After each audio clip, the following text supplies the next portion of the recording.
Hello,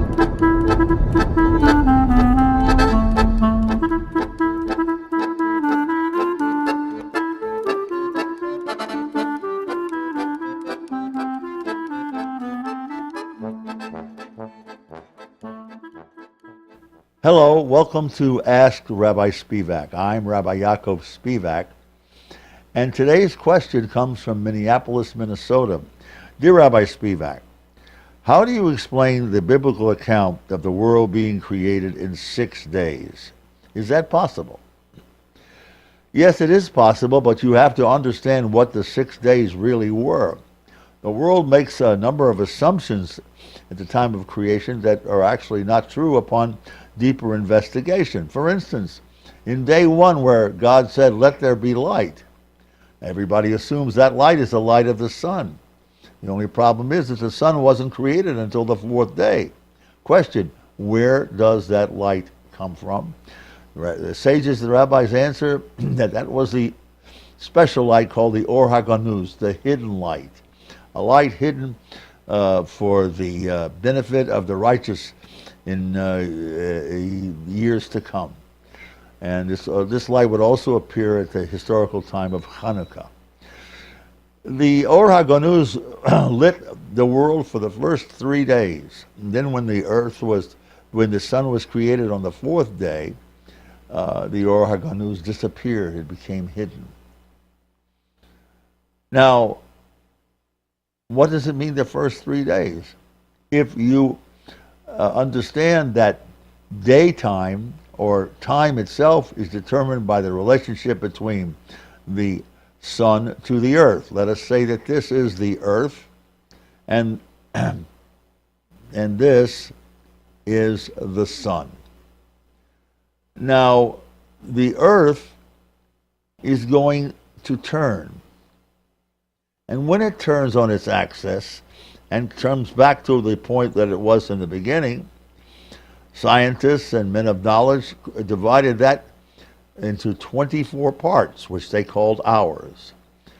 And they said that it took 24 hours for the earth to turn on its axis and come back, and that's how time was determined. But if there is no sun, if the sun drops out and the earth is turning, there's no reference point. It's turning to what? Nothing.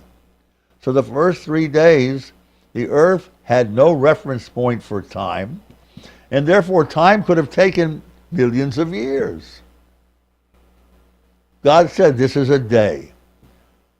But did he mean a day in reference to the sun-earth relationship? Or did he mean a day in terms of a part of time that he divided that could have been millions of years? Therefore, 6 days, not necessarily taken literally.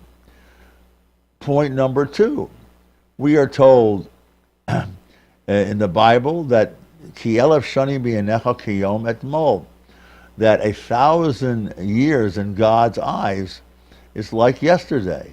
Now, if 1,000 years in God's eyes is like yesterday, that means that each day could have been 1,000 years. And God was talking in terms of his perspective and not the perspective of mankind that would be 24 hours.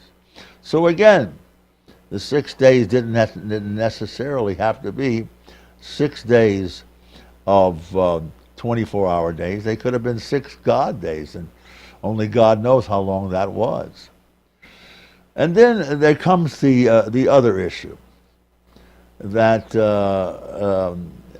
God creates worlds and he destroys them.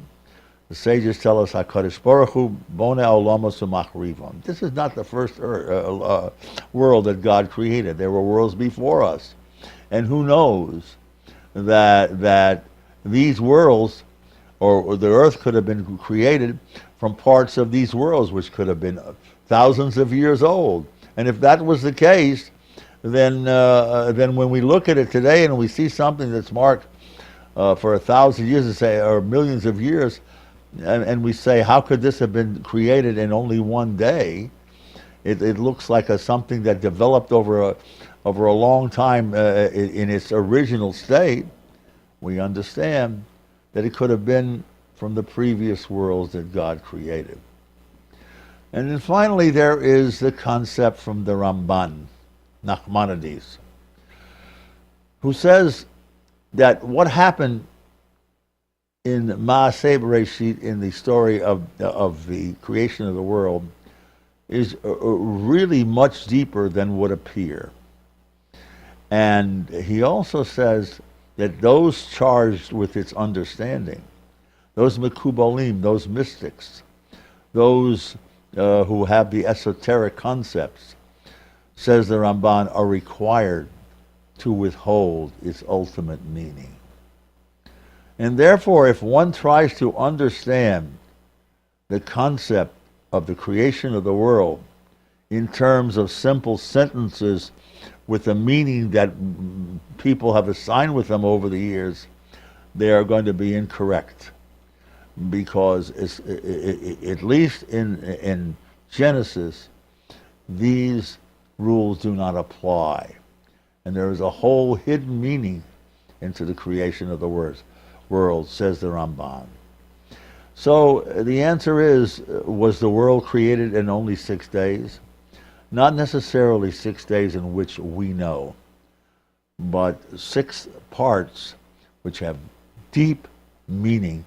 And the more you study, the more you'll know how much you need to know. And one day, maybe we will be privileged to grasp at least some of what is going on in Maaseh Bereshit, in the study of the creation of the world. I'm Rabbi Spivak. This is Ask Rabbi Spivak. Seid gesund lehitraot, Shalom al Yisrael. And most of all, my friend, Chazak.